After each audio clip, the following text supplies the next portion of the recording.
Cristiano Ronaldo one of the most famous footballer in the world. বিশ্বের যত নামি দামি ফুটবলার আছে তাদের মধ্যে ক্রিস্টিয়ানো রোনালদো একজন অন্যতম ফুটবলার। রিসেন্টলি তার কেরিয়ার নষ্ট করে দেওয়া হয়েছে because of supporter of Muslim humanity. ফিলিস্তিনে মুসলিমদের পক্ষে কথা বলার কারণে, ফিলিস্তিনে মুসলিমদের সাহায্য করার কারণে, ফিলিস্তিনিদের পক্ষে কথা বলার কারণেই তার আজকে কেরিয়ারটাকে নষ্ট করে দেওয়া হয়েছে। এই কথা আমি নিজে বানিয়ে বলিনি।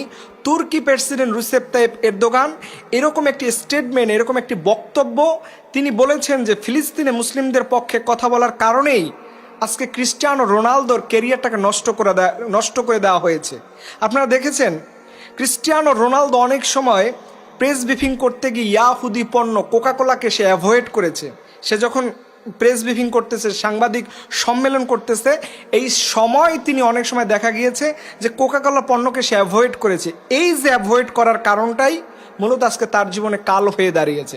এখন প্রশ্ন হলো, আমি কেন ক্রিস্টিয়ানো রোনালদোর এই কথা আজকে বললাম? এটা বলার মূল মেসেজটা হলো, এই যে কিছুদিন আগে বিশ্বকাপ গেল, সেখানে অনেক মানুষ ব্রাজিল, আর্জেন্টিনা, জার্মান, ফ্রান্সের সাপোর্ট করেছে, কিন্তু অনেকেই আমরা তখন মানুষকে অ্যালার্ট করেছিলাম, সতর্ক করেছিলাম যে এই দলগুলোকে সাপোর্ট করা যাবে না, ফুটবল খেলাকে সাপোর্ট করা যায় না। তখন অনেকে বলেছিল যে হুজুর আমরা তো জাস্ট এটা খেলা হিসাবে নেই, এটাকেও ধর্ম টাইনেন না, ধর্মর বিষয় না এটা হুজুর, জাস্ট এমনিই করতেছি। আমি ওই সকল ভাইদের বলবো, আপনি দেখেন যে মেসি, নেইমাররা ইয়াহুদিদের গির্জায় গিয়ে তারা ইয়াহুদিদের সাহায্য সহযোগিতা নিচ্ছে, তাদের পক্ষে কথা বলেই তাদেরকে আজকে নিষেধ করা হয় না। কিন্তু বিশ্বের একজন অনেক দামি একজন ফুটবলার এবং তার খেলার যে ড্রেসিং লুক এবং তার খেলার যে একটা এক্সট্রা অপরচুনিটি আছে, এরপরেও তাকে খেলার মধ্যে দিয়ে বাদ দিয়ে দেওয়ার মূল কারণ কি? এর কারণটাই হচ্ছে যে সে খ্রিস্টানদের পক্ষে না থেকে, সে ইয়াহুদিদের পক্ষে না থেকে তিনি মুসলিমদের পক্ষে কথা বলেছেন। যদিও ক্রিস্টিয়ানো রোনালদো একজন খ্রিস্টান, কিন্তু তারপরেও সে ইয়াহুদিদের পক্ষ না নিয়ে মুসলিমদের পক্ষে কথা বলেছেন বলেই এরকম একটা বাজে সময় তার লাইফে এখন এসেছে। এখন অনেকে বলবেন যে হুজুর আমরা তো খেলা নিয়ে ধর্ম বলি না। আমি এর জন্যই আজকে এই কথাটুকু এর জন্য বললাম যে খেলার মধ্যেই শুধু খেলা থাকে না, খেলার পিছনেও একটা খেলা থাকে, খেলার পিছনেও একটা গল্প থাকে, যেটা আমাদের মুসলিম যুবকরা আজকে বুঝে না।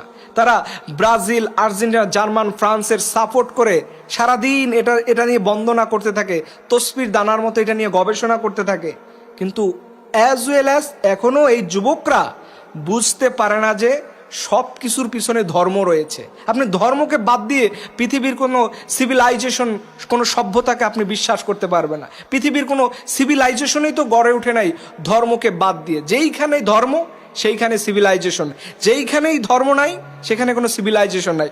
ইউরোপের কথা বলেন, আমেরিকার কথা বলেন, এখানে এখনও যে সিভিলাইজেশনের মূল সিভিলাইজেশন গড়ে ওঠে নাই, মূলত এখানে ধর্মীয় বিশ্বাসটা খুব কম। এর জন্য বলা যায় যে প্রাচ্যের সভ্যতার মধ্যে ডিফারেন্স, এশিয়ান সভ্যতা ইউরোপীয় সভ্যতার মধ্যে একটা ডিফারেন্স বিটুইন ভাগ থাকে। এখন মূল বিষয় হলো যে আপনি যে নেইমারকে সাপোর্ট করেন, মেসিকে সাপোর্ট করেন, এটা প্রথমে বুঝতে হবে যে আমি যে সাপোর্ট করি এটার সাথে ধর্মীয় কোনো বিষয় জড়িয়ে থাকে কিনা। হয়তো আপনি আপনার খোলা চোখে দেখবেন না, কিন্তু এর পিছনে যারা কলকাঠি নাড়ে তারাও একটা রাজনীতি করে, তারাও একটা সমাজ পরিবর্তনের স্বপ্ন দেখে। সেই সমাজে কোনো মুসলিম থাকবে না, সেই সমাজটা হবে ইয়াহুদিদের সমাজ, সেই সমাজটা হবে খ্রিস্টানদের সমাজ। সো এই জিনিসটা আমরা যদি অ্যাভয়েড করি, আমরা যদি না বুঝি, না হলে আজকে বলেন ক্রিস্টিয়ানো রোনালদোর মতো প্লেয়ারকে আজকে কেন বাদ দিয়ে তার কেরিয়ারটা নষ্ট করে দেওয়া হবে? বিকজ ওই যে মুসলিমদের পক্ষে কথা বলেছে। সো আপনি যে দল সাপোর্ট করবেন এইটা আপনি মাথায় নেবেন যে আপনার দলটা, আপনার খেলাটা আদৌ কি ইসলামের পক্ষে কিনা, বা এটা ইসলামের সমর্থন করে কিনা। আপনি নেইমার, মেসিদের সাপোর্ট করেন, আপনি বুঝতে পারেন না এর পিছনে আপনার ইসলামের ক্ষতি হচ্ছে। তো আমরা এই কথাগুলো বলি এর জন্য, প্রিয় ভাইয়েরা, আপনি যে ভুলগুলো করেছেন এই ভুলগুলো যেন আগামীতে না হয়, এই ভুলগুলো আপনার জীবনে সেভারাল টাইম যেন না আসে। এখন থেকে আল্লাহর কাছে তওবা করে এই জাতীয় হারাম জিনিস থেকে আপনি ফিরে আসুন, আল্লাহর জন্য ফিরে আসুন, আল্লাহর দ্বীনের জন্য ফিরে আসুন। আল্লাহ পাক রব্বুল আলামিন তিনি আমাদের সঠিক ইসলাম বোঝার তৌফিক দান করুক। সবাই বলুন আমিন।